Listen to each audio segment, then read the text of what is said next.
रसूलुल्लाह सल्लल्लाहु अलैहि वसल्लम ने इरशाद फरमाया,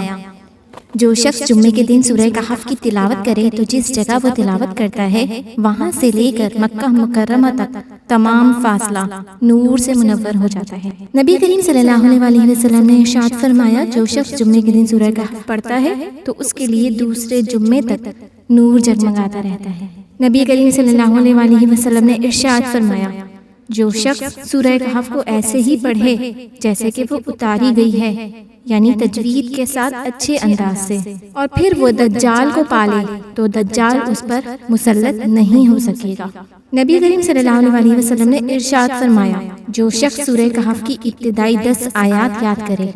वो दज्जाल के फितने से बचा लिया जाएगा। नबी करीम सल्लल्लाहु अलैहि वसल्लम ने इरशाद फरमाया, जिस शख्स ने सूरह कहफ की आखिरी 10 आयात याद की और फिर दज्जाल निकल आया तो वह दज्जाल उस पर गलबा नहीं पा सकेगा।